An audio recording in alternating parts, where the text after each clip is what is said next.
Исәнмесез барыгызга да бу Галиәскәр Камал театры белән Китап радиосының уртак проекты, өр-яңа проект. Һәм аның алып баручысы Миндилия Кадырова һәм бүген безнең кунагыбыз Галиәскәр Камал театрының актрисасы Ләйсән Файзуллина.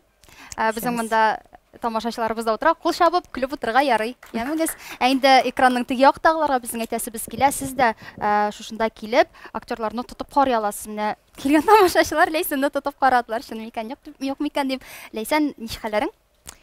Бар да әйбәт. Менә монда сезнең белән очрашырга мин бик шат бүген. Бу кич кызыклы булырга тиеш дип ышанам. Безнең Ләйсән инде Татарстанның атказанган артисты, шулай бит, тулы гаиләдә үскән бала, Әлмәт якларыннан карьераң чәчәк аткан чор дип әйтергә кирәк. Әле Галиәскәр Камал театрының әйдәп баручы актрисларының берсе дә, дисәм ялгыш булмас. Сиңа бәхет өчен шушылар җитәме? Һәм син үзеңне бәхетле кеше дип саныйсыңмы? Минемчә, бәхетле кеше дип саныйм мин үземне.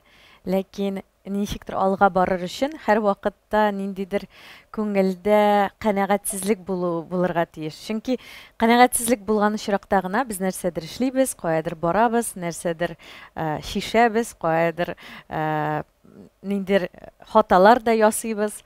Менә канәгатьсезлек хисе һәр вакытта да бар инде ул. Булай тулаем, менә хәзерге вакытта тулаем бәхетле дип әйтә алмыйм үземне. Мин бәхетле, ләкин ниндидер бөтенләй бәхетле дип әйтә бетерә алмыйм. Димәк, син үзеңнең белән канәгать түгел. Канәгать түгел дә дип әйтә алам. Чөнки канәгать мин үземнең ниндидер карьерамның ниндидер ноктасына җитүем белән һәм югары ноктасына дип әйтик инде. Канәгать түгел, ниндидер бәлки менә әлегә хәтлек гаилә төземәвем белән, әлегә хәтлек балалар булмавы белән, мен шундай әйберләр белән әлегә канәгатьсез. Ләкин алары инде шәхси эш һәм мин аны тиз вакытта бәлки шишәрмен дип уйлыйм. Синең бүгенге көндә яраткан кешең бармы яныңда? Юк. Бүгенге көндә минем яраткан кешем юк. Хәтта ошаган кеше дә юк. Хәтта аралашкан кешеләрең дә юк. Юк, бөтенләй. Нәрсә белән бәйле бу? Белмим нигәдер, минем хәзер бөтенләй үзгәрде егетләргә, иратларга карашым. Шуңа күрә бәлки минем тирәдә булган иратлар һәм егетләр әле ул карашка туры килмидер дип уйлыйм инде. Мин бер ярты ел элек кенә үзгәрттем карашымны. Бәлки шуңа да әлегә кадәр очратмадым. Нәрсә белән бәйле ул карашны үзгәртү? Мин Уялмыйм моны әйтергә, мин психологка йөрим һәм психолог белән бик күп эшләдем, инде 4 елга якын. Ләкин менә ярты ел эчендә без менә шушы шәхси тормыш турында сөйләшә башладык. Һәм мин ниндидер хаталар ясавымны аңладым, ниндидер кешеләр белән очрашып, ниндидер мөнәсәбәтләрне дөрес булмавын аңладым. Кайберләреннән ниндидер дәрес алдым, үземә сабак алдым. Һәм хәзер инде менә карашым үзгәрде, һәм мин үземне иреклерәк саныйм, тоям, һәм янымда иреклерәк кеше булуын телим. Һәм минем карашларга туры килүче кешене телим. Ярар да булай. Ярты ел элек сиңа нинди егетләр ошыйды да һәм хәзер нинди төп аерма бар анда? Нишләттеләр сине? Элек миңа күбрәк кыяфәт кенә ошыйды. Менә миңа кыяфәте буенча ошыйды егет, мин аның белән аралаша башлыйм, үзем дә ашасам, ул да миңа ашаса, без шулай ничектер аралаша башлыйдык. Хәзерге вакытта инде мин башта сөйләшеп карыйм, аннар ниндидер вакыт кирәк миңа аңларга бу мин аңлый торган кешеме, мин аңламый торган кешеме. Шуннан соң гына ниндидер мөнәсәбәтләргә керергә әзер. Аңа кадәр мин инде бик ашыгайдым, ашкынайдым. Бәлки ул яшик белән бәйле булгандыр инде. Мин шундый йөрәгем белән шундый ашкынып яратырга яратайдым. Хәзер инде ул ничектер сүнде, сүрелде. Димәк, тышкы кыяфәт хәзер синең өчен иратларда мөһим түгел. Мөһим, ләкин беренче урында түгел. Тышкы кыяфәтенә килсәк, чибәрлеге мөһим түгелдер, шулай бит? Юк, чибәрлеге түгел. Кигән киеме, мәсәлән? Кигән киеме. Нинди булырга тиеш ул? Кыйбатлы булырга тиешме, кыйммәтле, яхшы кибетләрдән алынган, брендлы әйберләр? Чиста, пөхтә булырга тиеш беренче чиратта. Чөнки чисталык, пөхтәлек ул минемчә никтер Рәсәйдә проблема. Никтер иратлар стильне ничектер Рәсәйдәме, әллә Татардамы? Юк, Рәсәйдә. Шулаймы? Татарстанда гына түгел. Стиль дигән әйбер бераз кыргыйрак тоела егет кешеләргә безнең Татарстанда, Рәсәйдә. Ә минемчә, менә стиле булган иратлар, алар үзләренә тартып торалар. Ул инде үз артыннан ничектер карый икән, үзен карый икән ират, ул акыллы да булырга тиеш. Ул пөхтә, ул нинди үзенең дәрәҗәсе бар аның. Дәрәҗәсе булган ират инде ул стильсез була алмый. Шуңа күрә кыяфәттә мин чисталык, пөхтәлек беренче чиратта. Мин яратам тәмле хуш буйлар, мин яратам матур стильдә киенеш иратларны һәм әйтәм бит, чиста пөхтә булса, иң беренче шул инде. Характерына килгәндә, 3 төп сыйфат, иң мөһим сыйфатлар синең өчен. Иң мөһим сыйфат кабул итә белү кешене. Нинди бар шунда итеп. Әйе, нинди бар шунда итеп, аны ничектер үзгәртергә тырышмау, иң беренче чиратта шулдыр. Аннары икенчесе ул яңалыкларга әзер булучы ират. Мәсәлән, чит илгә китү. Мәсәлән, чит илгә китү, яки берәр нинди яңа эшкә күчү, яки ниндидер яңа кешеләр белән аралашу. Шундый ниндидер яңалыкларга әзер булган ират миңа калса кызыклы булырга мөмкин, аның белән аралашу. Бай булу мөһимме синең өчен? Минемчә, табигатьтә дә бар ул. Менә ират диек инде, ират хайваннар диек. Алар ризыкны алып килә, хатын кызга булыша дигәндәй. Минемчә, акча ул беренче чиратта минем өчен ул менә табибка барасың килсә, сиңа акча кирәк. Ул ниндидер русчалап әйтсәк, инде ул безопасность минем өчен.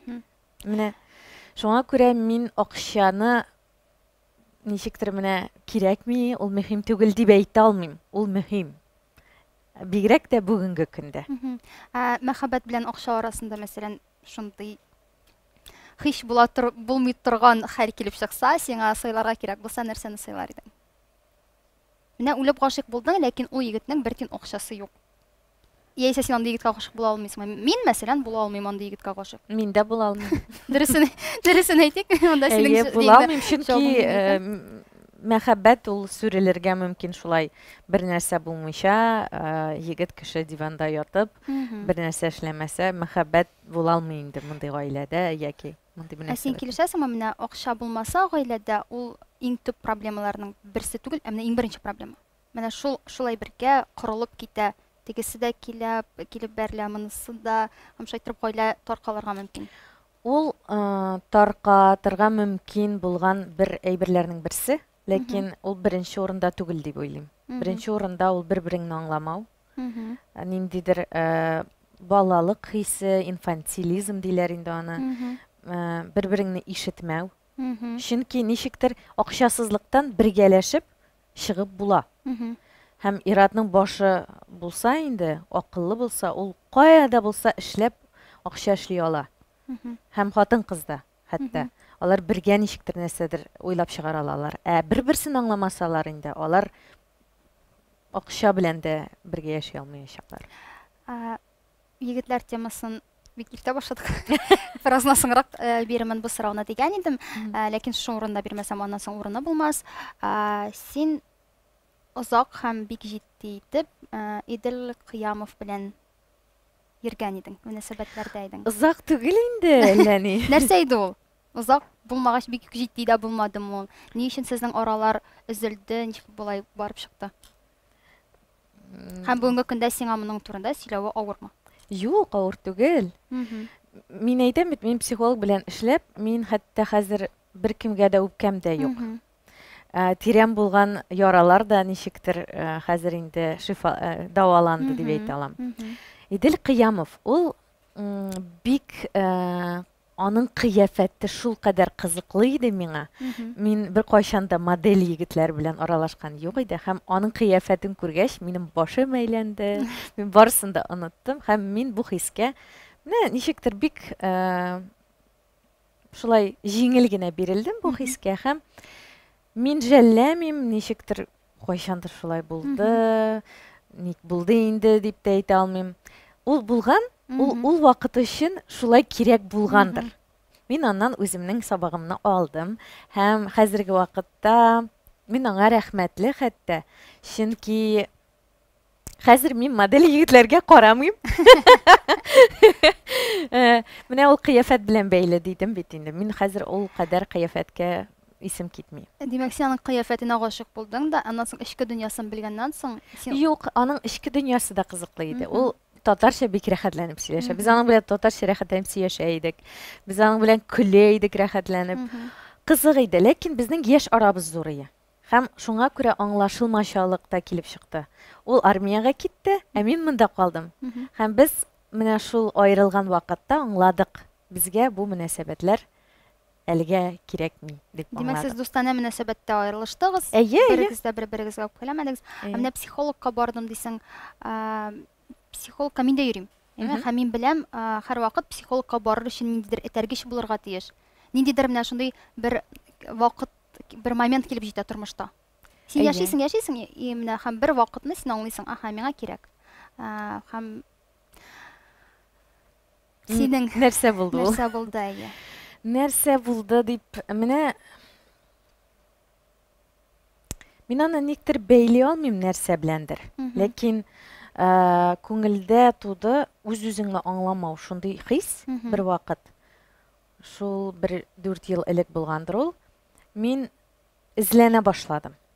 Каян табарга, менә бу менә җирдә төз басып торыр өчен, үз-үзеңне аңлау өчен, кешеләргә курыкмыйча сөйләшү өчен кешеләр белән, аралашу өчен курыкмыйча, ниндидер эшне курыкмыйча эшләр өчен, ниндидер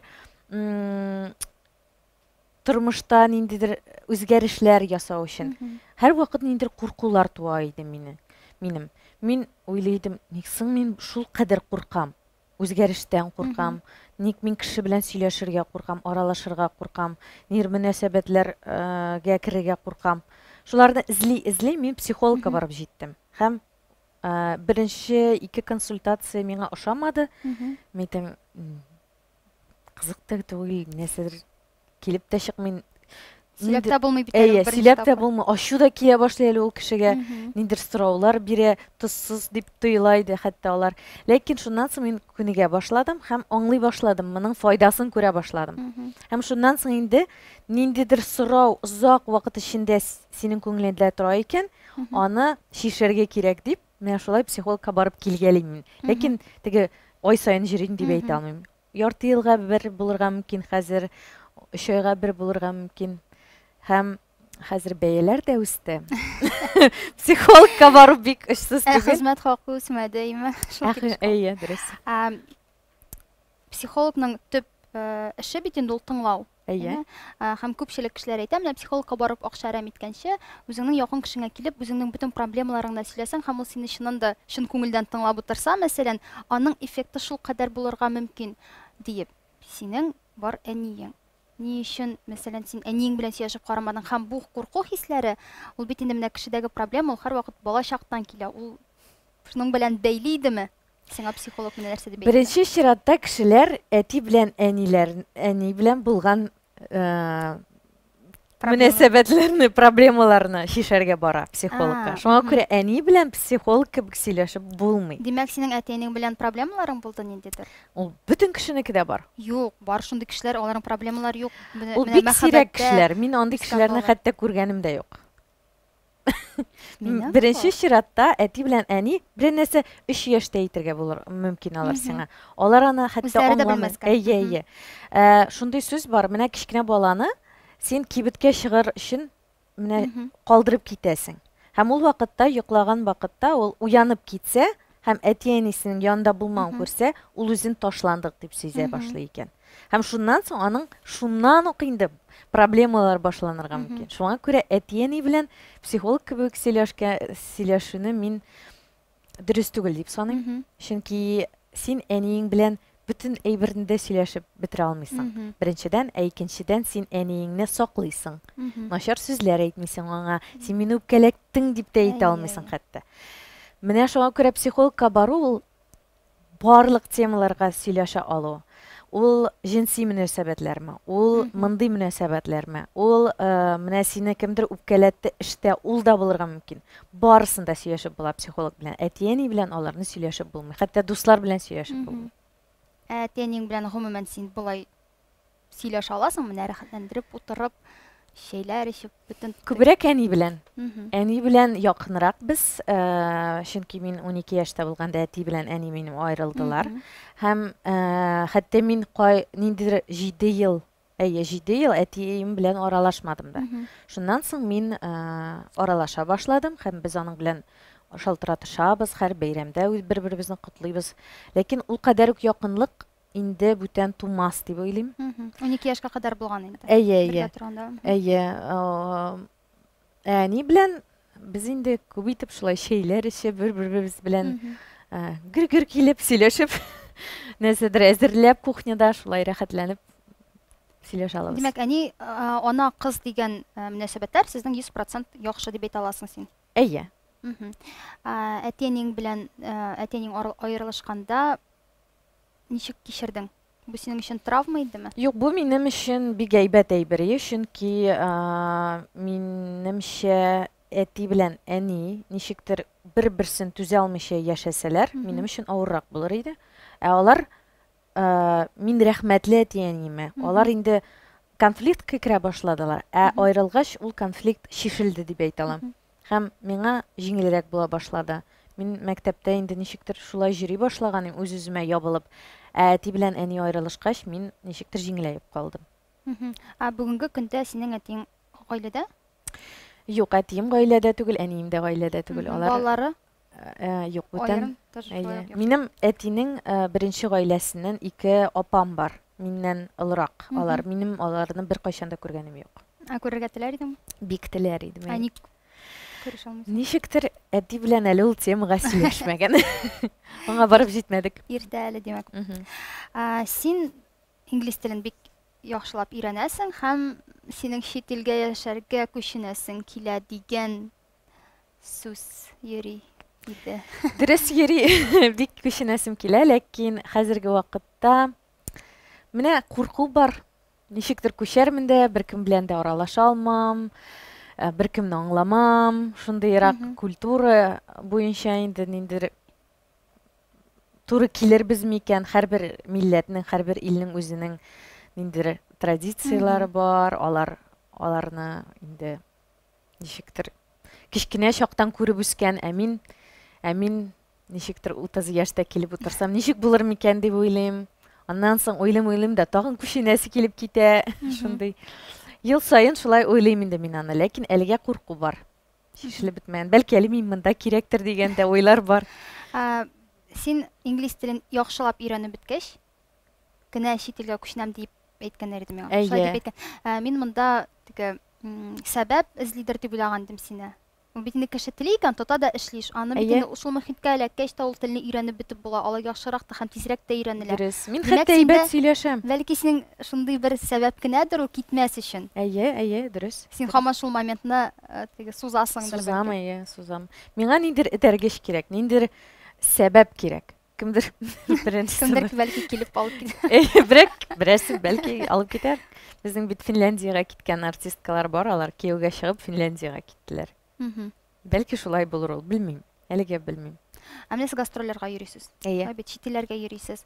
Димәк, син шуннан илһамландырылганмы, әллә инде бу ничектер балачактан килгән хыялмы? Шуннандыр. Иң башта мин 19 яшьтә әле студент идем. Мин иң беренче гастроль минем булды башта Алматага. Мин беренче тапкыр самолетта очтым анда. Һәм 10 көннән соң, шуннан соң кайткач, без Лондонга киттек. Һәм мин инде Лондонны күргәч, минем бөтенләй күңелем әллә нишләде. Мәйтәм, менә булай да яшәп була икән.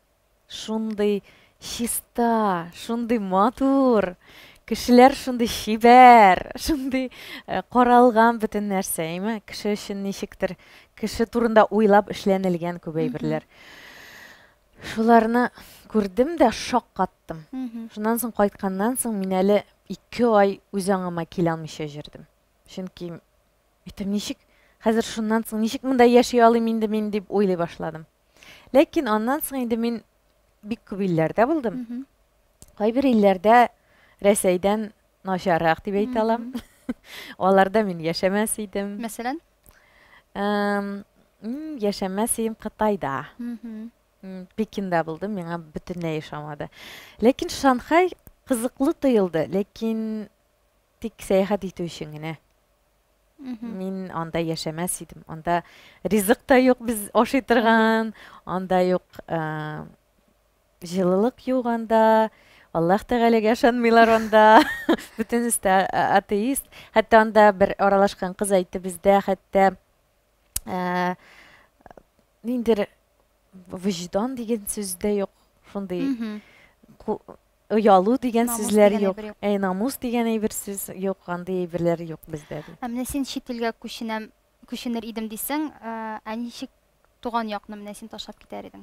Димәк, син туган ягыңны үзеңнең шуннан да кичкенәдән күреп үскән, белеп үскән гореф-гадәтләрне калдырып, әтиәнең үскән җирне калдырып, шулай тыныч кына күченеп китә алыр идеңмени? Мин үземне бөтенләй ватанпәрвәрле дип әйтә алмыйм. Ни өчен? Бу нәрсә белән бәйле? Миндә ул туйгы юк.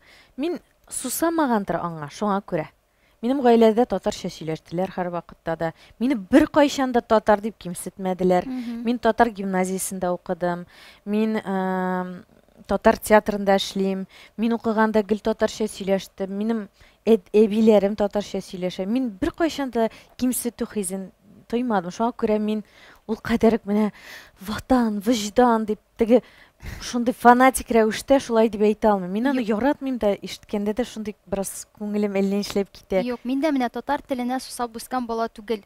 Ләкин мин чит илгә ял итәргә барганнан соң да мин 3нче көнгә туган якны сагына башлыйм. Менә миңа үзебезнең шул ризык кирәк, үзебезнең мохит кирәк, үзебезнең кешеләр кирәк. Мин башка теге чит ил кешеләре белән сөйләшергә дә авыр була башлый миңа 3нче, 4нче көнгә.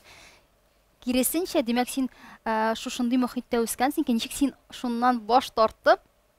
Баш тарту түгел бит, ул интернет бар, кайтып була, самолетлар уча. Монда ял итәргә кайтып була. Бик сирәк булачак. Димәк, сиңа әтиәнең мәсәлән монда калачак. Син аларны калдырып? Менә бу кызыклы сорау, әйме? Әтиәнеңне калдырып. Мин әтиәни өчен яшәр өчен туганмы? Юк, алар өчен яшәр өчен түгел. Син бит инде беләсең, бу дөньяда беребез дә мәңгелеккә килмәгән, мәсәлән. Син күз алдыңа китерәсең. Мин дә мәңгегә килмәгән. Әгәр менә шулай булып калса, берәр үкенечле булмас микән? Ник шулар янында күбрәк булмады микән дип? Мин 34 ел буе яшәп монда Татарстанда. Мин җәйнең 3 аен әнием белән яшим, әбием белән яшим. 3 аен. Шуннан соң нидер вакытым булса, мин һәр вакытта да Әлмәткә кайтам. Әни дә минем янга килә. Һәр вакытта да. 34 ел буе яңа елда мин әни янында бер кайчан да әнисез уздырганым юк. Һәм менә мин әни белән булам дип, хәзер бер кайчан да бер кая да китмичә, шәхси тормышымны карамыйча, менә шулай үкенмим инде, әтиәнем белән булам дип яши алмыйм бит. Аннары бит вакыт үтә, мин үкенәргә мөмкин. Ник китмәдем дип үкенергә мөмкин. Менә бу синең әниң белән шулай вакытны күп уздыру, яңа елларны аның белән уздыру, бу синең үзеңнең теләгеңме, әллә исә бу сезнең гаиләнең ниндидер шундый тәртибеме? Тәртибе, күбрәк тәртибе. Менә әни авылга кайта, аңа булышырга кирәк бит. Бакчага бит ул бер үзе чыга алмый дип уйлыйм мин. Уйлый башлыйм шуның турыда. Ярамый инде алай дип кайтам. Шуннан соң инде авылда яшәү рәхәт булып та китә үзе. Ләкин минемчә гомер буе алай булырга тиеш түгел. Димәк, син бу сүзнең яхшы мәгънәсендә әйтәсең килә, туеп китәсең киләдер бәлки. Әйе. Аңлашылды. Аралашасы килсә, аралашырга сәбәп табыла ул. Һәр вакытта да. Вакыт һәр вакытта да була әтиәнигә. Ул булмый дип әйтеп булмый аны. Эш менә, эшең ничек? Эшем? Әйе. Син монда актриса. Әйе. Анда кем буласың? Мәсәлән, китсәң. Син бит анда актриса була алмыйчаксың. Менә минем шундый зур теләк бар театрда эшләргә. Анда бит театрлар бар. Менә мәсәлән, Лондонда бар милли театр. Ул анда эшлиләр төрле милләтләр. Мин беләм, анда кара тәнле кешеләр дә уйный, анда Кытайлар да уйный, Азия кешеләре дә уйный, барысы да уйный анда. Һәм минем ишеткәнем дә бар. Мин спектакльләрен караганым бар, алар акцент белән сөйләшәләр. Берсе дә чиста сөйләшмәйләр. Инглиз телендә. Инглиз телендә, әйе. Мин инглиз телендә сөйләшәм. Текстлар ятлый беләм. Шуңа күрә кичкенә булса да рольләргә кирип чыгара, бәлки мөмкин булыр дип уйлыйм. Һәм шуннан соң инде минем кул эшләргә осталыгым бар.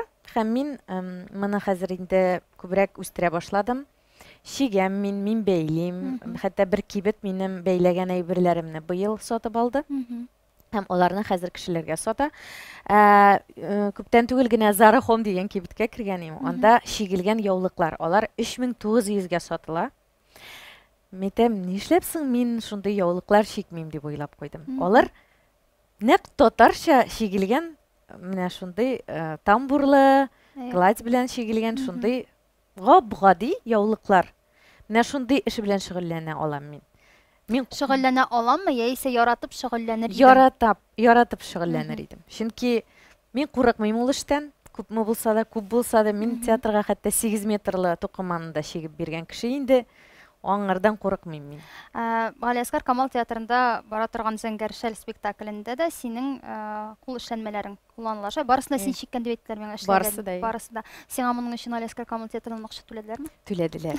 Мин хәтта ул акчага әниемне Италиягә барып кайттым. Ого, шул кадәр итеп түләделәр. Әйе. Өстәдем инде. Мин уйлаган идем түләмәгәннәр. Юк, түләделәр. Синең белән интервьюга әзерләнгәндә башка кешеләр белән дә сөйләштем. Инде мин әлбәттә сине белгән кешеләр белән миңа 4 төп сыйфатыңны әйттеләр. Хәзер сиңа алар турында комментарий бирергә кирәк булачак. Иң беренчесен үзгәртмичә әйтәм. О, бигрәк прикольный кыз бит ул диделәр менә. Баянда да уйный, шигә дә бөтен эшне эшләп мактадылар. Прикольный дип әйттеләр. Шул сүз белән.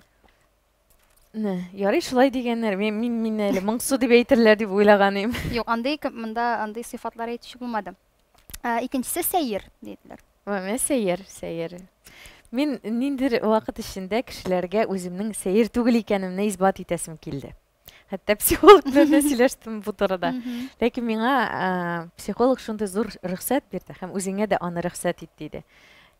Бу сәер дөньяда сәер булырга үзеңә рөхсәт ит диде. Һәм мин үзем һәрбер кеше ниндидер өлкәдә сәер булырга мөмкин. Мин үземә тормышта сәер булырга рөхсәт итәм. Димәк, син бу үзеңнең бу минусны плюска әйләндердең. Әйе. Мин аны минус дип санамыйм инде. Синең сүзләреңнән чыгып әйтәм. Дорфа һәм кайбер чакта үзе дә белмәстән үпкәләтергә. Әйе, үпкәләтергә сүз белән менә йөрәгемнең иң тирән җирләренә тияргә мөмкин диде бер кеше. Хәтта аны үпкәләткәнсең дә. Ой, мин бик озак уйлап йөрдем, мин аннан соң гына җибәрдем диде. Ул шундый, нигәдер ул шундый әйбер бар. Үзе үпкәләүчән кеше менә шундый әйбер әйтергә мөмкин. Менә мин үзем бик үпкәләүчән идем, хәзер ул кадәр үк түгел инде. Мин дөреслекне бәреп әйтәм кешеләргә. Һәр вакытта ни уйлыйм, бәлки ул минем өчен генә дөрес булгандыр. Мин элек шундый дурфайдым. Хәзер дә инде бераз. Ләкин мин бер кайчанда мине үпкәләтмәгән кешене үпкәләтмим. Мине үпкәләтеп уйламастан. Уйламастан юк, мин уйлыйм. Була бит ул, син мәсәлән син аны уйлыйсың, мин шаярып әйттем дип, кешегә ул шаяру.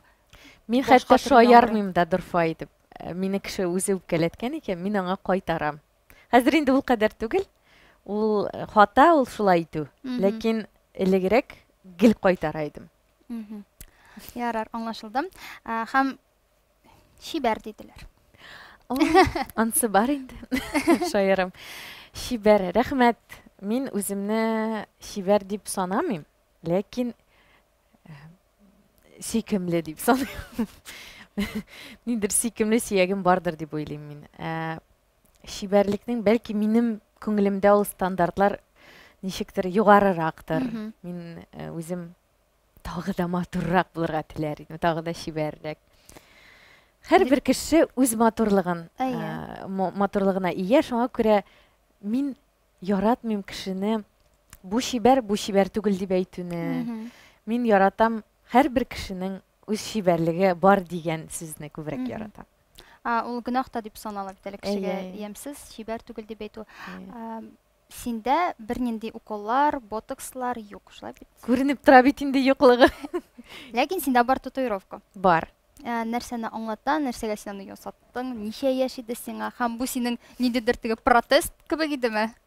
Юк, бу процесс түгел иде, бу минем элеккеге хыялым иде. Мин кичкенә чактан татуировка ясармын дип уйлап йөридем, ләкин 50 яшьтә ясармын дип уйлап идем. 50гә кадәр түзеп булмады. 34 тулгач, 1-2 айдан соң мин язылдым бер егеткә һәм мәйтәм белән инде язу телим. Ләкин рус телендә дә, инглиз телендә дә, Кытай телендә дә, башка телләрдә теләмәдем, мәйтәм татарча булырга тиеш бу. Хәзер мәйтәм уйлыйм. Инде мәйтәм бик күп инде кулланалар моң сүзен, бүтән телдә юк дип инде. Моң дип язармын дип уйлаган идем. Бардым, сөйләштем. Шуннан соң уйлый, мәйтәм ниндидер 3 татар хәрефе булырга тиеш. Бәлки кабатлана торган, ниндидер бәлки мәгънәсе зур булган сүз булырга тиеш. Шуннан соң никтер күңелемә яраткан төсем килде. Ул шәмәхә. Һәм мин җилкәмә шәмәхә дип яздырдым. Анда 3 тапкыр сүзе, хәрефе бар. Һәм сүзе дә матур, һәм төсен дә яратам, һәм аның инде аңлатмалары да бик күп бар, ул төс белән бәйле. Анда зәңгәр белән кызыл кушылган. Шәмәхә төстә кызыл ул ниндидер көч турында, зәңгәр ул ниндидер күңелнең сафлыгы, чисталыгы хакында сөйли инде. Менә бу ике төснең катнашы минем җилкәмдә язылган. Кара, менә синең ул татуировкаң турында да мин Instagram аккаунтыңда карап белгән идем. Мин сәгъмән бүтән аккаунтыңны карап чыктым. Бүтән хәрефләрен, сүзләрен укып, бүгенге көннең 21 гасырның бер таләбе дисәм дөрес булмас инде. Хәзер бит инде кызлар шәрә фотолар ясарга ярата, ярым шәрә фотолар. Синдә андыйлар бик аз, беренчедән, юк дисәм дә була. Булса да бик теге тыйнак эшләнелгән. Һәм мин беләм, Галиәскәр Камал театрында эшләүчеләрнең аккаунтларын тикшереп баралар икән. Сезгә андый бер эшләргә, андый фотолар куярга ярамый да икән. Бу шул ярамаганлык белән генә бәйлеме, әллә үзең теләмисеңме син? Юк, мин ниндидер спорт белән шөгыльләнүче булса, мин әлбәттә шәрә фотолар куяр идем. Алар матур булса шул кадәр. Беренчедән, аның үз таләбе бар. Тән матур икән, күрсәтергә ярый. Күрсәтергә ярый. Ул бит ниндидер матур әйбер кебек, чәчәк кебек бит ул. Минемчә, матур тән ул чәчәк кебек. Аны каравы ят та түгел, аны күрсәтүе дә оят түгел, минемчә. Ул мин аны электә бит скульпторлар шәрә тәнле кешеләрне ясалганнар. Хәзер дә ул сәнгатькә лаеклы дип әйтә алам. Матур фото төшерелгән, матур тән белән. Ул шул кадәр матур булса, мин аны күрсәтер инде әлбәттә. Ямсыз дип әйтмим инде үземнекен. Бәлки, тик менә шул кадәр матур булса, мин аны төшерер, күрсәтер. Мин аны оят дип санамыйм. Димәк, Камал театрына ярамый дигән әйбер юк. Бардыр ул, мин аны белмим. Бу мәгълүмат дөрес булмаган. Мин Камал театры миңа әле сүз әйткәне юк ул кадәр. Начар гадәтләргә килгәндә, менә син алкоголь кулланасыңмы? Мин яхшы шәраб яратам. Күпме? Күләмдә? Күп түгел инде. Һәм бик сирәк. Бик сирәк, Сәхнәгә чыкканың бармы? Юк. Тел бәйләнә бит. Ярамый. Массовкада? Юк. Башта булса бит ой, мин бәлки мин исеректер дигән андый ой булса, ул бит инде начар. Юк. Галиәскәр Камал театрындагы синең спектакльләреңә кайтабыз. Мин Мерке белән Айсылуны караган идем инде. Ләкин анда мин монда Ләйсән Файзуллина уйный бит дип карамаган идем инде аны. Санда Эмиль белән уйныйсыз, шулай бит. Эмиль синең бергә укыган дустың, одногруппникларсыз. Эмиль белән эшләүнең бер авырлыгын әйтергә кирәк. Ул шундый тере уйный, ул шул кадәр мавыгып китә, ул хәтта сиңа сүз әйтергә бирми кайчак, син аның белән бергә сөйләшәсең һәм телең бәйләнеп бетә, син ачуы килә башлый сиңа, Эмиль тукта инде дип әйткәнем дә булганым бар минем. Ул перебивает ул. Бу аның ниндидер минлегеме, йолдызлыгымы нәрсәсе? Юк, ул шундый тере уйный, ул шул кадәр мавыга, әйтәм бит инде, ул мавыгып китә дә, ул хәтта минемчә сизмидер дә ул аны. Ул шул кадәр тере, әйтәм бит, ул җылый, ул шундый экспрессив, эмоциональ, шундый башлананың, хәтта ул партнерының сөйләгән тексты турында онытып җибәргән мөмкин. Ул инде эмоциялар белән бәйле дип уйлыйм мин. Шулай гына Галиәскәр Камал театрында сезнең Искәндәр Хәйруллин белән үбешкәнегез дә бар. Кайсы спектакльдә ул? Онытып җибәрдем. Ричард 3-нче спектакль. Бу менә сиңа әйттеләр, менә үбешергә кирәк. Сценарий буенча, әйме? Ничек, нинди реакция булды синең башта? Искәндәр абый бит инде ул безгә абый. Белмим, ул сәхнәдә ул бит үбешү кебек түгел дә. Сез ничек үбештегез, әйдә сөйлә әле. Ул бит инде теге егет белән кыз арасында була торган, шундый страстлы. Юк, аның бит сәхнәсен сез хәтерлисезме? Анда ул килә әйтергә, син минем иремне үтердең дип әйтә ул. Һәм ул мин үтермәдем ди. Ул белә торып ирен үтергән кешене, ул ярату да түгел ул. Ул ничектер көчсезлектән нишләргә белмәгәннән үбешү ул. Менә теге аның ул башта төкерә аңа битенә, мин хәтта чынлап төкерә идем аның битенә. Бер 10 тапкыр. Чынлап репетиция вакытында. Ул юк, мин бит ул спектакльгә кердем генә. Ул миңа режиссер әйткән түгел, алар шулай эшли иде, мин шуны кабатлыйдым. Ул әйтә, син чынлап төкер ди. Чынлап төкермәсәм, миңа җайсыз булар ди, уйнавы ди. Үзе әйтте Искәндәр. Үзе әйтте. И чынлап төкерә башладым. Ничек ул кешегә чынлап төкерү? Ул бик сәер. Ул уялу белән катнаш ниндер хис ул. Төкердем мин аның битенә бер 10 тапкыр. Сез күз алдына китерегез. Аның битендә төкерек. Һәм ул шулай якын килеп үбә сине. Ул төкерек кире сиңа сылана. Сылана. Анда нинди хисләр булырга мөмкин? Анда бит инде ул нидер теге бәрелешкән кебек кенә ул. Шын менә. Ничектер ялгыш иреннәр белән бәрелешкән кебегрәк ул. Минем өчен ул нидер хис тә уятмый ул. Бер нәрсә юк анда. Ул хәтта өлгермисең, хәтта нәрсәләр уйлап та өлгермисең анда. Һәм шуннан соң менә шундый очракта гына, шулай чынлап эшләгәндә генә нидер чын җирәнү хисе туярга мөмкин сәхнәдә, чынлап торып. Һәм ул туа да иде. Ул шундый тере сәхнә иде, миңа шундый ошый иде ул. Менә ул рәхәттер, менә шундый әйберләр эшләү рәхәттер, ул чын ниндер тойгылар туу сәхнәдә. Син Татарстанның атказанган артистын 2018 елда алдың. Һәм син бер интервьюңда әйтәсең, менә ул хәзер булырга тиеш иде дип. Һәм ни өчен син алай дип әйтәсең? Син менә ул Татарстанның атказанган артистын алгачтын, шушында үсешең туктаган кебек түгелме? Үсәр җир юк дип, барыр җир юк, андай хис тумадымы? Мин бәлки хәзер бик начар сүз әйтермен, ләкин мин андый исемнәрнең әллә ни бәясе бар дип тә уйламыйм. Бүтән дөньяда әллә нинди бүтән дөнья белүче артистлар бар. Аларның берсенең дә ул медаль юк. Аларның берсенең дә андый исем юк. Аларга ул кирәкми дә. Минемчә ул ниндидер күңел өчен юаныч кына ул. Ул бер нәрсә бирми, ул бер галочка гына кебек инде. Ул менә мин бу этапны үттем дигән кебегрәк инде. Бәлки күп кеше миңа үпкәләр бу сүз өчен. Ләкин минемчә, минем фикеремчә, бу әллә нинди зур бәягә лаеклы булу түгел. Аннан синең акчаң да артмый. Аннан синең тормышың да үзгәрми. Аннан синең дәрәҗәң дә хәтта үсми. Сине бер кайда күбрәк чакыра башламыйлар, күбрәк түли башламыйлар каядыр. Мин аның әллә ни теге этап кына дип саныйм мин аны. Менә бу этапка килеп җиттем. Рәхмәт, ул 31 яшьтә булды, соңрак түгел. Кайбер кешеләрнең ул соңрак та була. Күңелгә авырдыр ул минемчә. Ләкин менә ул этап үтү генә дип саныйм мин аны.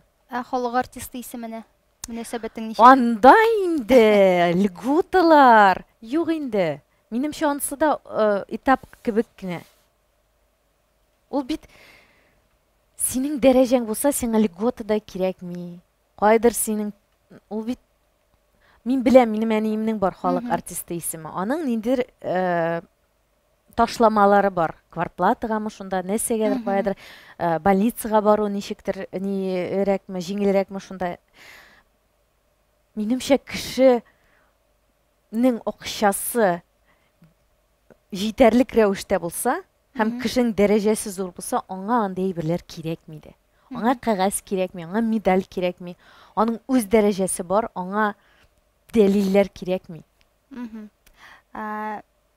өчен син Казанда яшисең дип сорамакчы идем. Син Казанга гашык булып, монда калгансың, спектакль белән килгәчме, әмма Әлмәткә чакырганнар бармы син? Идеп кире кайт әле дип. Кайтмыйм бер кайчан. Чакырганнар бармы?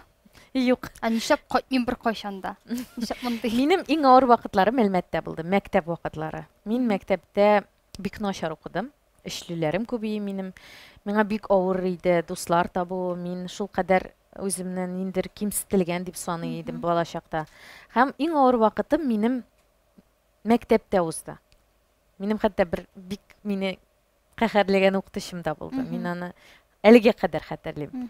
Ләкин менә Казанга килгәч, миңа кешеләрнең миңа булган мөнәсәбәте, миңа кешеләрнең ниндер матур сүзләре, кешеләрнең эшләре шул кадәр ошады. Мин Казанга яңадан гашык булдым. Мин Казанда тудым бит үзем. Мин Чуков урамындагы 1-нче роддомда тудым. Шуннан соң әни 8 айлык булганда аның ул килгән Казанга һәм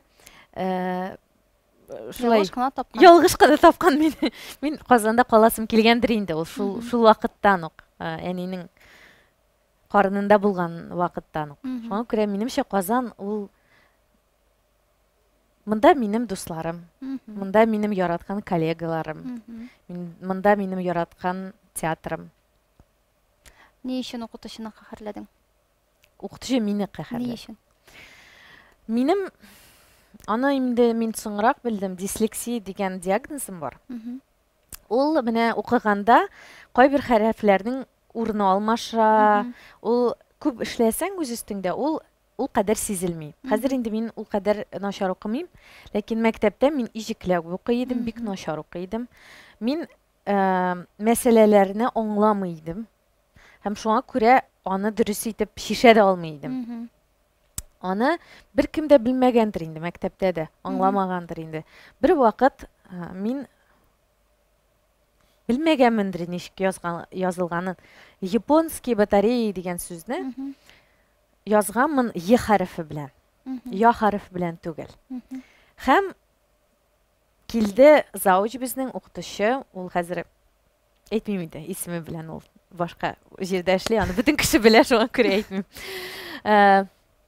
Бәлки әйтергә дә кирәктер, бүтән эшләмәсен өчен. Ул керде безнең сыйныфка һәм бүтән кеше алдында мине чакырып алды алга һәм әйтә: "Японский батарея ничек языла?" ди.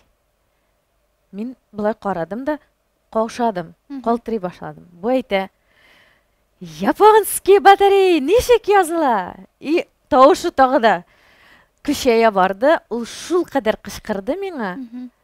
Мин җылап с большой буквы дип җавап бирдем. Һәм ул шуннан соң юк, с буквы Я дип кычкырды миңа. Мин шуннан соң хата ясарга шул кадәр куркам. Сүзләрдә минем күңелем әллә эшли башлый, калтырый башлыйм. Белмәгән сүзем булса инде. Мин белгән сүзләрдән курыкмыйм. Һәм интернетка бер нәрсә яза башласам, зур текстлар язудан курка башладым. Берәр кешедән тикшертә башладым. Менә ул күңелдә гомерлеккә калган инде. Инстаграмда димәк фотолар астында синең теге озын текстлар юк. Юк. Яисә анда цитатлар гына бар, интернеттан алынып куелган. Мин уйлаган нишләп син бит инде кызыклы шәхес, татар телен яхшы беләсең, ни өчен блог итеп алып бармаска, кызык иттереп үзеңнең кешеләрең өчен дип уйлаган идем. Чөнки мин куркам. Шуның өчен син куркасың менә. Жауап та килеп җитте. Театрда дусларың бармы?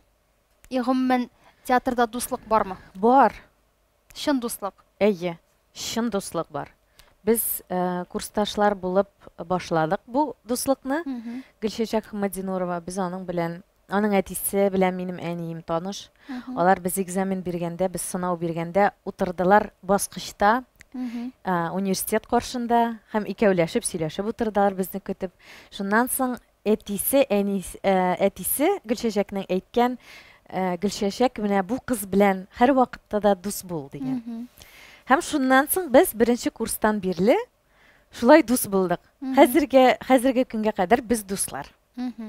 Һәм минем бар тагын бер дустым театрда. Алар иң якыннары шул икәүдер инде.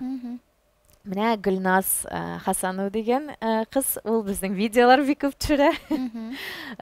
Без аның белән бик шулай якын аралашабыз. Безнең сөйләшә торган темаларыбыз күп, без шундый кызыклы итеп үткәрәбез вакытны. Без бер кай барып ашап утырабыз, сәхәтләнеп сөйләшеп утырабыз. Театрда да мин аралашырга яраткан артистлар бик күп. Якын итеп аралашкан артистларым бик күп. Ләйсән Рәхимова, Миләшә Шәйхетдинова. Күп алар.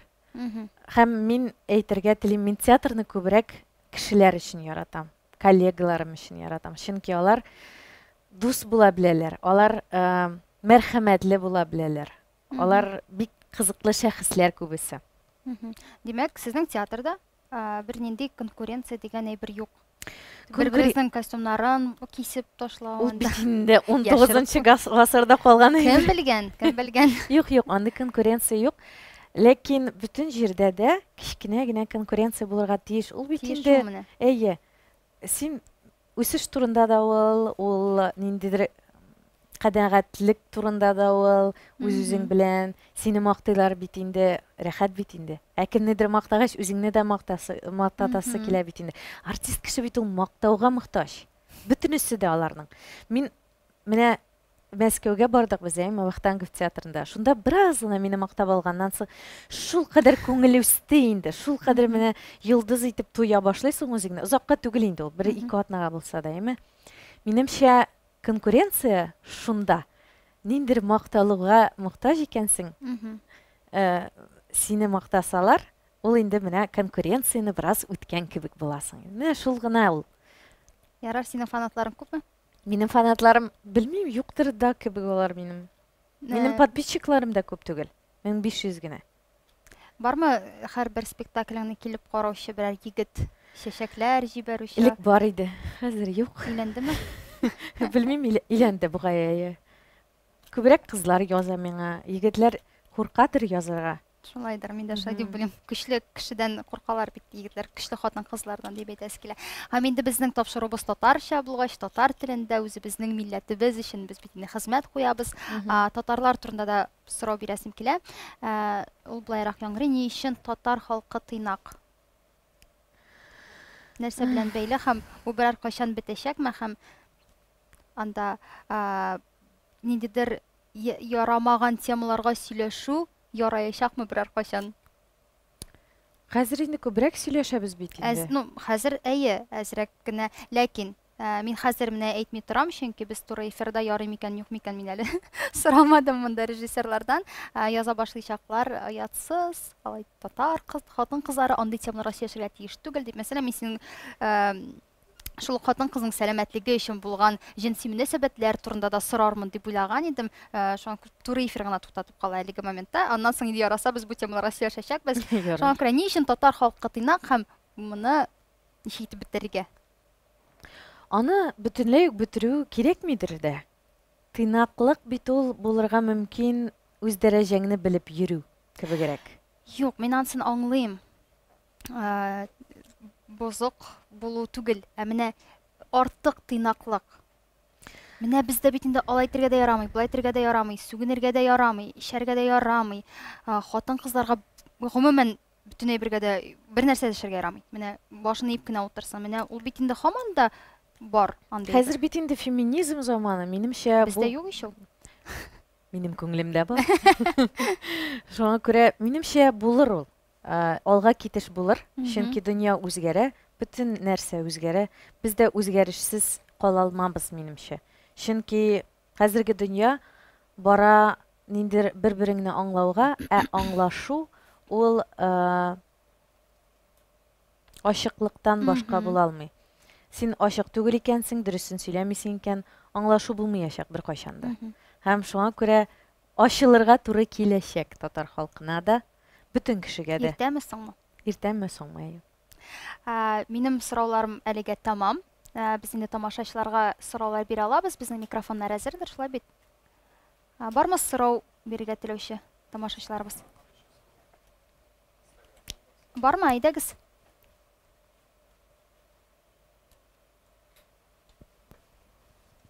Instagram'dan da шундый әйтсәгез. Хәерле кич, Лейсан. Instagram'dan сорау. Разиляшканы уйнарга яратасызмы дигән.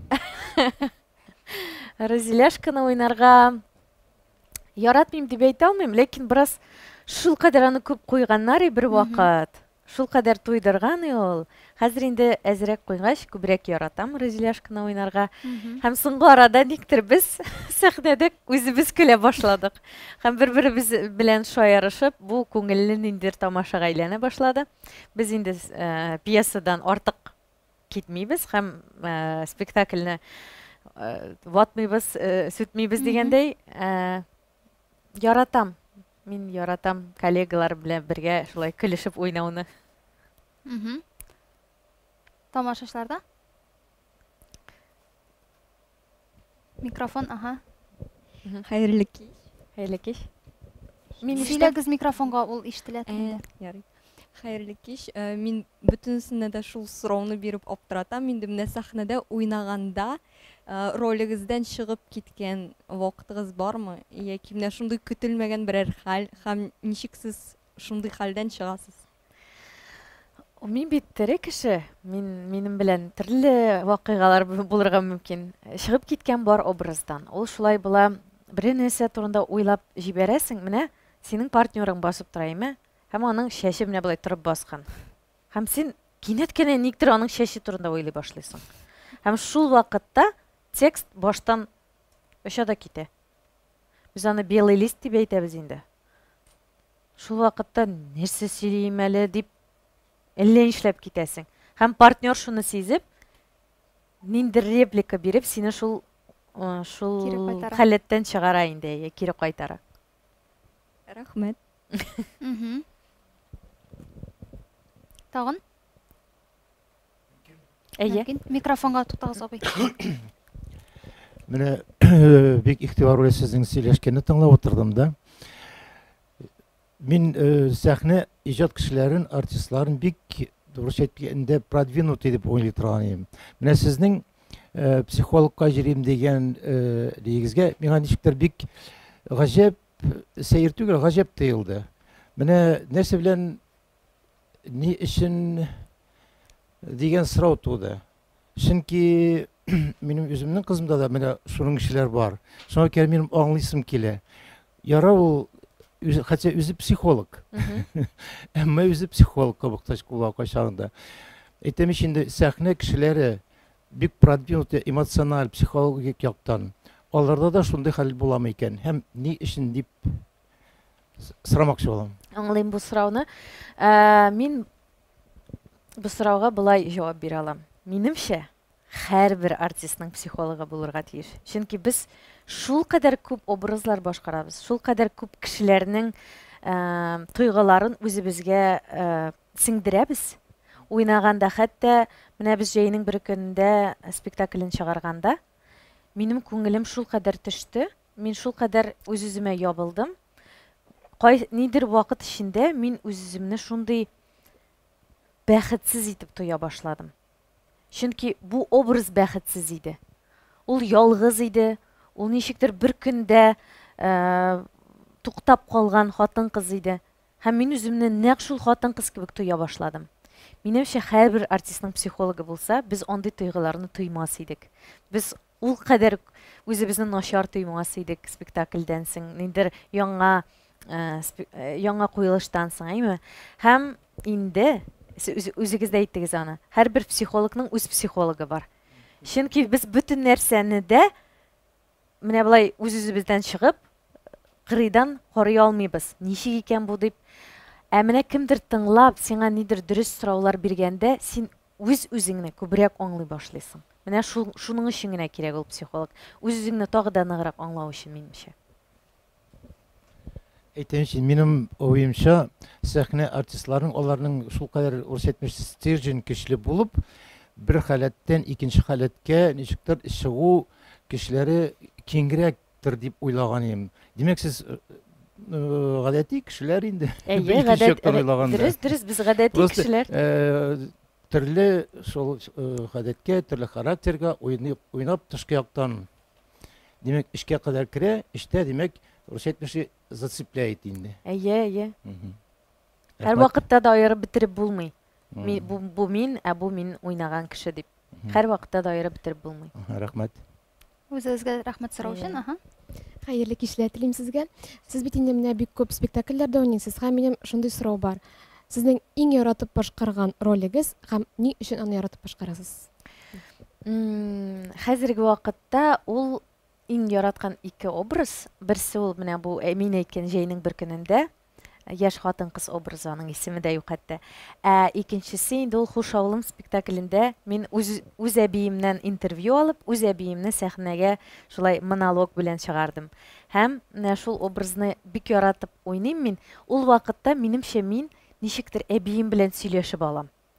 Һәр вакыт әбием белән очрашам сәхнәдә һәм бераз аның белән әңгәмә корып алам шундый кичкенә. Бу беренче өлештә бит, шулай бит? Ул беренче өлештә, беренче актның ахырында. Рәхмәт бик зур. Рәхмәт сезгә. Хәерле кич. Мин шуны сорыйм. Сез чит илгә китәр дидегез. Яшьләр бит инде хәзер күбесе чит илгә китәбез диләр. Нигә сез китәсез? Сезнең рольләрегез бар, дәрәҗәгез бар. Сез нәрсә аннан чит илдә күрәсегез килә? Нәрсә көтәсең син? Нәрсә эзисең син? Минем татар теле бит инде үсәргә тиеш. Сезнең күп яшьләр монда калырга тиеш. Минем әбием шулай дип әйтә. Күтә кычыткан, Әчтерханга барган дип әйтә. Ул бит аны күңеленә аңлап бетереп булмый. Нигәдер шунда чакыра бит ул мине. Минем хәтта менә бүген генә без языштык. Бар шундый танышларым, алар монда Казанда яшәгәндә, алар татарча сөйләшмиләр иде. Алар күчтеләр, менә алар күчтеләр Алман иленә, ире белән һәм ул кыз миннән дә яхшырак сөйләшә хәзер татарча. Без аның белән сөйләшкәндә мин хәтта кайчак уялып китәм, чөнки мин рус телен кулланам. Рус телендә күбрәк сөйләшкәч тормышта кешеләр бит күбесе белеп бетерми татар телен. Кеше татар булып калу өчен аңа илнең менә монда булуы мөһим түгел. Ул анда да татар булып калала. Аралашырга кеше дә табала. Алар яшьләр җыелышалар, шундый матур кичәләр ясыйлар. Алар шул кадәр матур сөйләшәләр. Алар хәтта хәзер мөхаҗирләрне укып, Америкадан, Алман иленнән, тагын Казаннан бер кыз бергә очрашып, мөхаҗирләр турында сөйләшәләр. Без монда сөйләшәбез мөхаҗирләрне укып. Алар ничәдер ниндер өлешен укып, шуны бер-берсенә сөйләп, нәрсә турында бу, ничек бу, шуны сөйләшәләр. Менә рольләр, дәрәҗә турында әйтәсез инде, әйме? Рольләр, дәрәҗә ул бит менә күңелгә теге тынычлык, рәхәтлек бирми бит ул. Ничектер минем су янында яшисем килә, бәлки диңгез янында. Менә шулай күңел өчен яшисе килә, дәрәҗә өчен түгел. Шуның өчен күчәсем килә минем. Ул бәлки хәтта Рәсәйдән ерак та булмас, бәлки Финляндия булыр ул. Якында гына теге йөри торган. Миңа аларның яшәү условия дип әйтим инде. Яшәү менә тәртипләре ошый. Менә Австриядә мин күреп гаҗәпләндем кешеләрнең ничек яшәгәненә. Алар шундый матур иләрдә яшиләр. Менә күлләр янында шундый. Менә шуңа кызыкканмындыр инде мин. Безнең илдә шулай булмас микән ди бер вакытта да. Безнең Татарстанда булмас микән ди шулай. Хәзер инде булмастыр. Миңа бераз яшьләребез китсә, кем үстерсен аны? Ансы да бар инде, ансын да аңлыйм. Ләкин сәясәт ошамаганга күрә күңелем әллә нишләй минем. Безгә сәясәт ошамый. Миңа сәясәт ошамый. проблемасы кайда? Рәхмәт үзегезгә. Юк, мин сәясәттә үзем дә бик Миңа тыгылырга да яратмыйм. Болай да яратмыйм. азрак сөйлибез, яхшырак йоклыйбыз дим мин һәрвакыт. Әйе. Артыгы кирәк түгел. Сораулар биттеме әллә? Менә монда сорау бирергә Лейсан тагын бер сорау. Инстаграмда нигә сезне күпчелек Эмиль Талипов белән бергә пар итеп куялар? Сезнең моңа берәр аңлатмагыз бармы дигән. Мин күп түгел инде, икеме, 3 спектакль. Ул кадәр күп түгел. Ул бит Миркәй белән Айсылны сез Эмиль белән уйныйсыз? Миркәй Сулу. Битте. Минем партнер теге мәхәббәт уйный торган партнерым шул бер Әйе. Эмиль белән шул бер генә, Миркәй белән Айсылу гына. Без шуны Эмиль аңлап белән курсташлар булгангадыр, бәлки шулай дип уйлыйлардыр. Без бит бергә укыдык, шуңа күрә күп спектакльләрдә бергә уйныйбыз. Янәшәдә булганга шул пар дип хис итәләрдер инде алар аны. Менә Эмильне гел бирелеп уйный дидегез. Үзегезнең шулай бирелеп китеп уйнап онытылганыгыз. Иң бирелеп китеп уйнаган ролегез. Бирелеп китеп элегерәк шундый спектакль бар иде, аның исеме Курчак туе. Мин аны никтер шул кадәр бирелеп уйный идем. Анда кичкенә генә эпизод иде ул, ләкин шул кадәр яратып уйный идем мин аны. Кичкенә генә булганга тәмле булган. Әйе. Бирелеп Эмильнең сәләте ул кадәр, Мин анда Хәдишәне уйнадым. Хәдишә ул асылны бүлә торган кыз, ул түзмичә асылны бүлә торган. Дус кызы иде ул Кәмәрнең. Әйе. Эмильнең ул ниндер табигый сәләте, шул кадәр бирелеп уйнау. Мин ул кадәр бирелә алмыйм. Бирелсәм дә ул кадәр булмый ул. Аның градусы зур. Ярый, шарапёрка кая югалды? Һәм кинода төшә алыр идегезме? Кинода төшү мин әле үз режиссерымны тапмадым дип уйлыйм. Элегрәк мин үземдә ниндер гаип бар дип уйлыйдым. Ничектер эшли алмыйм дип кинода дип уйлыйдым, оялам дип уйлыйдым. Ләкин әлеге вакытта артист өчен үз режиссерын табу бик мөһим дип саныйм. Чөнки менә инглизчә әйткәндә дөрес коннект булганда гына дөрес эш килеп чыга. Менә шарапёркага килсәң инде, күп кеше режиссер була башлады минем өчен. Әйдә былай төшерик, әле былай итик дия башладылар. Мин ирекле кеше, мин алай яратмыйм. Инде бөтен кеше кабатлый башлады, миңа ниндер видеолар җибәрә башладылар. Минем күңелемә тиде дә әйтәм, бөтенсе мине өйрәтә, бүтән төшермим дидем дә төшермәдем. Кызганыч. Бәлки кайтыр әле ул. Тагын сораулар? Хәерле кич. Хәерле кич. Уйнарга теләгән берәр инде образыгыз, ролегез бармы? Күз алдына китергән. Менә шуны уйнар идем дигән. Мин бик теләр идем берәр сериалда төшәргә. Зур теләгем бар. Хәтта шундый җүләрдер инде. Мин шундый Корея киноларын карап, бик күп сериаллар карап, берәр Корея фильмында төшәр идем. Хәтта сөйләшә алмаучы кыз булып төшәр идем, телләрен белмәгәч. Шундый сөйләшә алмаган, җыри алмаган, шундый бер утырып тора торган бер кызны булса да уйнарым. Шундый алар әйбәт төшерәләр, сыйфаты шундый әйбәт. Менә шуның өчен дә китәсем килә минем. Чөнки менә кинода шундый итеп эшләп карыйсым килә. Башка ил, милләт кешеләре белән уйнап карыйсым килә. Ниндер бер рольне уйныйсым килми минем. Менә ниндер әйбәт продакшнда эшлисем килә минем. Менә шундый сыйфатлы итеп эшләнгән җирдә эшлисем килә. Китап укырга яратасызмы? Монда микрофон белән кирәк иде. Юк, безнең эфирга ишетелми ул. Китап укырга яратасызмы? Әйе, китап укырга бик яратам. Хәтта хәзер инглизчә дә укый башладым китапларны. Беренче минем инглиз телендә укыган китабым булды Forrest Gump дигән китап. Хәзер мин психология белән бәйле Think Like a Monk дигән китап укыйм. Монах кебек уйла дигән китап. Ул инде медитациялар хакында, ничек ниндер кирәкмәгән уйлар белән мавыкмаска, шуның турында. Аннары бер мин тыңларга да яратам китапларны. Хәзер бит аудио китаплар да бар. Укырга да яратам. Һәм төрле туйгылар миңа килә. Ул төрле, мәк кулактан төрле, күздән төрле итеп. Менә соңгы укыган китабымны кайсысы микән ул? Илчин Сафарли. Я иду домой дип атала. Шундый китап. Ул кичкенә генә хикәяләрдән торган. Хәзер инде хәзерге вакытта мин мөхаҗирләрне укыйм. Менә шул Алман илендә яшәүче кыз белән аралашу өчен һәм Америкадан шулар белән әңгәмә кылыр өчен инде мин хәзер мөхаҗирләрне укый башладым. Роль? Микрофон. Юк. Мөхаҗирләрдә миңа роль юк. Сезнең бармы актер или актриса, кемгә сезнең кемнең уйнаганы сезгә бик ошый? Үзегезгә бәлкем идеал дип әйтеп булмый инде. Үзегезнең шулай итеп шул биеклектә уйнасыгыз килә. Менә шул кешеләр чыксалар экранга, сез инде менә канатланып китәсез. Ой, нинди кешеләр менә ничек шулай итеп уйнап була икән дип дәртләнеп, үзегезнең күңелегезгә рәхәтлек алып бармы андый кешеләр? Ну барлар инде алар кемнәр? Алар бар. Менә минемчә мин Моника Белучи кебек хатын кыз буласым килә. Менә шундый буласым килә. Менә күргәч бөтен иратлашалар. Хәтта ничек суларга икәнен онытырга тиешләр иратлар. Шул кадәр матур шундый. Менә энергияга ия буласым килә.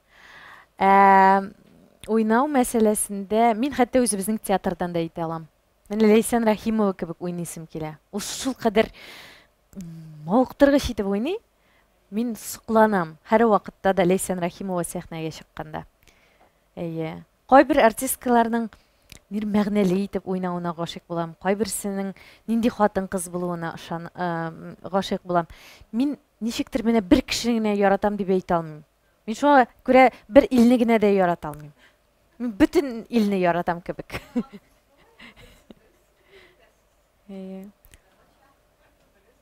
Һәм Ләйсән тагын бер сорау. Инстаграмда игра в кальмары карадыгызмы? Караган булсагыз фикерегез дигән. Карадым. Я ничек? Спойлер булачак хәзер. Карамаган кешеләргә. Менә яңа гына бер 2-3 көн элек анда уйнаган бер 80 яшьлек актер, ир кеше. Ул алды алтын глобус. Гомерендә беренче тапкыр һәм Корея тарихында беренче тапкыр артист алтын глобус алды. Бу беренче номерлы санда уйнаган абый, юкмы? Иң карты.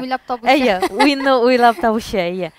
Минемчә бу бит инде бик әйбәт. Үз телеңдә сөйләшеп, үз телеңдә кино төшереп, бөтен дөньяга танылу иң әйбәт әйберләрнең берседер минемчә. Мин алардан бераз көнләшәм. Менә шулай үз телендә Netflix-ка барып җитүләр белән көнләшәм. Ә инде аның темасы, без бит инде әйтәбез, ой, менә кеше үтерәләр, алай була алмый, тегеләй була алмый дип әйме. Без бит белмибез Кореяда ничек кешеләр яшиләр. Бәлки алар шул дәрәҗәдә булырга мөмкин, шул кадәр мискин, акчасыз булырга мөмкин. Аларның бүтән бары җирләре юк. Алар башкача инде бу проблеманы ничек шишәргә дә белмиләр. Шуңа күрә баралар бу уенга. Минемчә моны ниндер культураның кисәге итеп карасаң, син аны кабул итә аласың. Мин шуңа күрә кабул иттем. Һәм мин аны кабул иттем метафора буларак. Чөнки бит бөтен караган әйберне ничек туры гына әйттереп кабул итеп булмый. Менә акны күрсәтәләр, бу ак. Бу кара дип кенә карап булмый бит инде. Һәрбер кеше үзенә ниндер фикер аңлый нәрсәдер һәм үзенә күңеленә нәрсәдер ала. Минемчә мин үземә кирәклене алдым бу кинодан. Һәм һәрбер кеше табаладыр дип ышанам. Тагын бер сорау. Яраткан җырчыларыгыз, музыкантларыгыз бармы? Татар милләтеннән һәм татар милләтеннән булмаганнар арасында да. Әйе. Бар тақсыл. Бар бу инде шундай сорау. Мин Корея киносын да яратам, Корея музыкасын да яратам, һәм инде бөтен дөньяга танылган BTS группасын да яратам, һәм Сэм Ким дигән җырчыны яратам, Ким Фил дигән җырчыны яратам, һәм рус җырчысы дип әйтә алмыйм инде мин аны, украин җырчысы Иван Дорнны яратам. Ул яңа гына украин телендә язылган яңа җырын бик яратып тыңладым. Америка җырчыларын бик яратам. хәзер исемнәрен дә хәтерләп бетерә алмыйм. Татар эстрадасында. Татар эстрадасын бөтенләй тыңламыйм дип әйтә алам.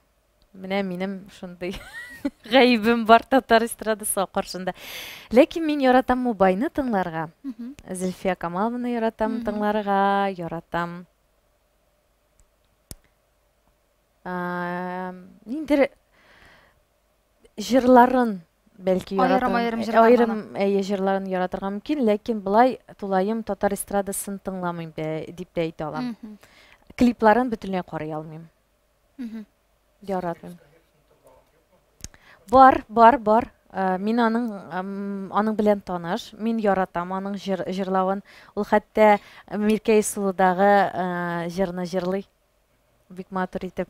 Әйтәм бит, ниндер җырларны яратам, ә булай гомумән белеп, яратып, фанат булып тыңламыйм. Күбрәк мин чит ил музыкасын тыңлыйм инде. Ул бик талантлы, Риза. Микрофонсыз сөйләмибез, яме без сезне ишетәбез, безнең экранның теге ягындагы кешеләр сезне ишетмиләр. Шуңа күрә микрофон сорап алыгыз без сезгә. Илгиз Шәхразиев. Илгиз Шәхразиев бик матур җырлый, миңа бик ошый. Аның ниндер, шул кадәр анда зәвык. Ул зәвыклы шул кадәр. Мин хәтта клипларын да яратам. Менә клип яратам. Илгиз Шәхразиевның клипларын. Бар икән. Булай теге кинәт кенә сораганда ул бит юктыр кебек тоела. Булай менә хәзер сорагач инде Илгиз Шәхразиев бик ошый миңа ядрес. Ничә әйтергә кирәк, менә рус әйткәндә молодец, элеккеге җырларны яңа ритмга, рэпка, тагын инде R&B-га ничектер күчереп, шуның өчен гаҗәп матур җырлар иҗат итә. Рәхмәт бик зур итеп. Танцырлар бармы? Аның җырларында хәтта юмор да бар.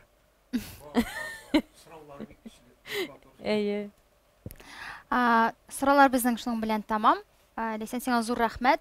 Исегезгә төшерәбез, бүген Галиәскәр Камал театрының актрисасы, Татарстанның атказанган артисты Ләйсән Фәйзуллина булды. Һәм мин сезнең белән булдым, Лилия Кадырова. Барыгызга да рәхмәт. Барыгыз белән дә саулашабыз. Рәхмәт сиңа бик зур итеп, Ләйсән. Сезгә дә рәхмәт. Уңышлар. Рәхмәт. Так, булды. Барыгызга да рәхмәт.